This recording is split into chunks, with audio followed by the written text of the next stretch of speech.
The ultimate productivity hack is saying no. Not doing something will always be faster than doing it. This statement reminds me of the old computer programming saying, remember that there is no code faster than no code. The same philosophy applies in other areas of life. For example, there is no meeting that goes faster than not having a meeting at all. This is not to say you should never attend another meeting, but the truth is that we say yes to many things we don't actually want to do. There are many meetings held that don't need to be held. There is a lot of code written that could be deleted. How often do people ask you to do something and you just reply, sure thing? 3 days later, you're overwhelmed by how much is on your to-do list. We become frustrated by our obligations even though we were the ones who said yes to them in the first place.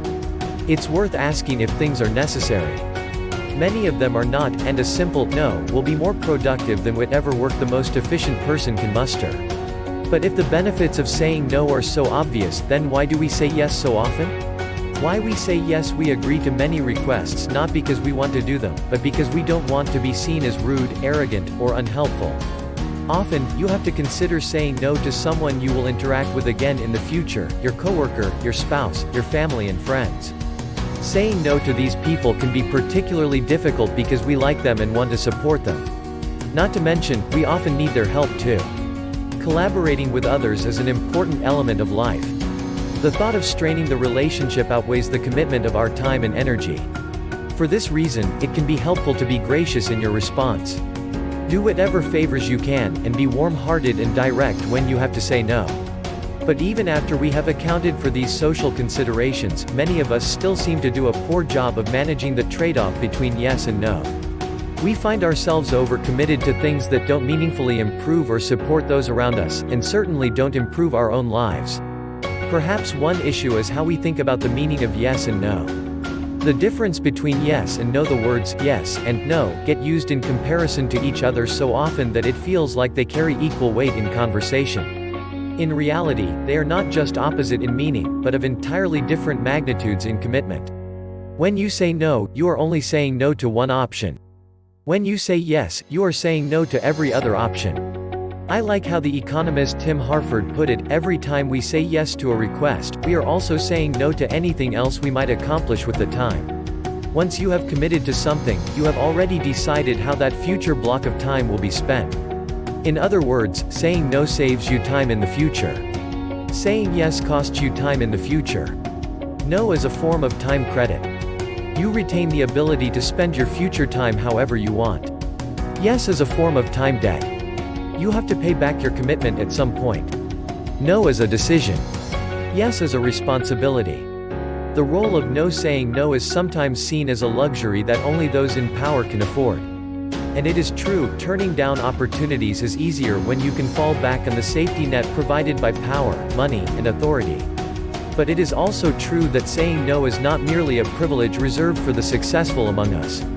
It is also a strategy that can help you become successful. Saying no is an important skill to develop at any stage of your career because it retains the most important asset in life: your time. As the investor Pedro Sorrentino put it, if you don't guard your time, people will steal it from you. You need to say no to whatever isn't leading you toward your goals. You need to say no to distractions. As one reader told me, if you broaden the definition as to how you apply no, it actually is the only productivity hack, as you ultimately say no to any distraction in order to be productive. Nobody embodied this idea better than Steve Jobs, who said, "People think focus means saying yes to the thing you've got to focus on. But that's not what it means at all. It means saying no to the 100 other good ideas that there are." You have to pick carefully. There is an important balance to strike here. Saying no doesn't mean you'll never do anything interesting or innovative or spontaneous. It just means that you say yes in a focused way. Once you have knocked out the distractions, it can make sense to say yes to any opportunity that could potentially move you in the right direction. You may have to try many things to discover what works and what you enjoy. This period of exploration can be particularly important at the beginning of a project, job, or career. Upgrading your no over time: as you continue to improve and succeed, your strategy needs to change. The opportunity cost of your time increases as you become more successful. At first, you just eliminate the obvious distractions and explore the rest. As your skills improve and you learn to separate what works from what doesn't, you have to continually increase your threshold for saying yes.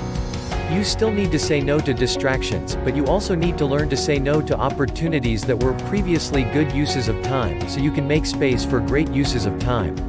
It's a good problem to have, but it can be a tough skill to master.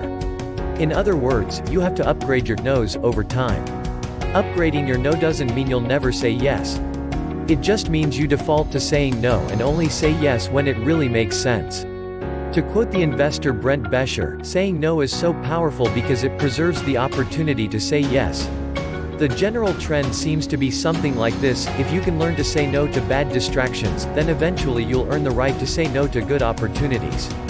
How to say no? Most of us are probably too quick to say yes and too slow to say no. It's worth asking yourself where you fall on that spectrum. If you have trouble saying no, you may find the following strategy proposed by Tim Harford, the British economist I mentioned earlier, to be helpful.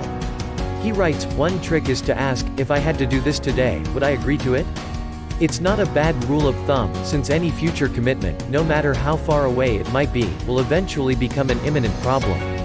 If an opportunity is exciting enough to drop whatever you're doing right now, then it's a yes. If it's not, then perhaps you should think twice. This is similar to the well-known hell yeah or no method from Derek Sivers. If someone asks you to do something and your first reaction is hell yeah, then do it. If it doesn't excite you, then say no. It's impossible to remember to ask yourself these questions each time you face a decision, but it's still a useful exercise to revisit from time to time. Saying no can be difficult, but it is often easier than the alternative. As writer Mike Dariano has pointed out, it's easier to avoid commitments than get out of commitments. Saying no keeps you toward the easier end of this spectrum. What is true about health is also true about productivity. An ounce of prevention is worth a pound of cure. The power of no more effort is wasted doing things that don't matter than is wasted doing things inefficiently. And if that is the case, elimination is a more useful skill than optimization. I am reminded of the famous Peter Drucker quote, "There is nothing so useless as doing efficiently that which should not be done at all." Thanks for watching. Motivate us by likes and subscribing.